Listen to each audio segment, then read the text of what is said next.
Привет, друзья! С вами Дина и канал «Коллекция рецептов». Золотые краски осени не могли не отразиться на наших с вами заготовках. Хитом осеннего сезона была и остается тыква. Несмотря на то, что тыкву можно купить с октября по май, я в любом случае стараюсь сделать несколько вкусных, а главное полезных заготовок на зиму. И сегодня один из таких рецептов. Будем готовить тыквенно-яблочный нектар с апельсиновым и лимонным соком. Чтобы не занимать ваше время, за кадром я очистила тыкву от семян и кожуры, а у яблок удалила сердцевину и сняла с них кожицу. Сейчас у меня на подносе по 2 килограмма уже очищенных тыквы и яблок. Кроме того, из 2 лимонов и 3 крупных апельсинов необходимо выдавить сок любым удобным для вас способом. В результате у меня получилось 120 граммов лимонного сока и 410 граммов апельсинового. Берем кастрюлю объемом не менее 8-10 литров, складываем в нее крупно нарезанные яблоки и тыкву, порезанную произвольными кусочками.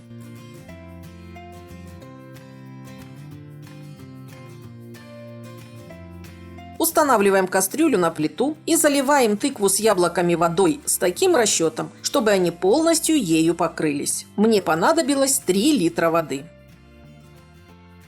На большом огне доводим до кипения, убавляем нагрев и под крышкой варим до мягкости тыквы, периодически снимая образовавшуюся пену. Как правило, на это уходит 15-20 минут. По большому счету, этот рецепт сплошная импровизация. Помимо тыквы, в такой нектар, кроме яблок, можно добавить морковь, свежие или замороженные абрикосы и персики, курагу, облепиху, цедру лимона или апельсина, а вместо воды заливать тыкву соком любых вышеперечисленных фруктов.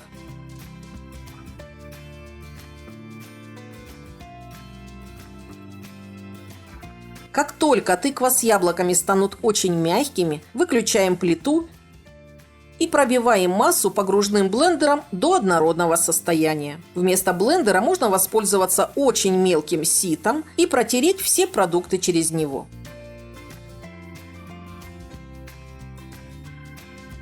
На данном этапе попробуйте напиток на вкус и в зависимости от сладости тыквы и яблок добавьте по вкусу сахар. А если вы не приветствуете сахар или готовите для диабетиков, то его можно и вовсе не добавлять. На 7 литров напитка мне понадобилось 700 граммов сахара.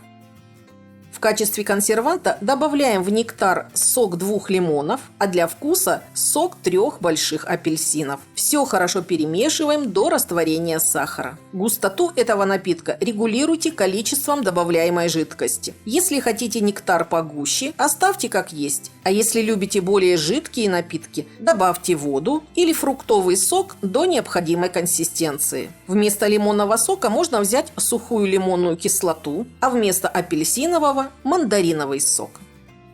Снова доводим напиток до кипения, снимаем образовавшуюся пену, кипятим 5-10 минут и можно разливать по банкам.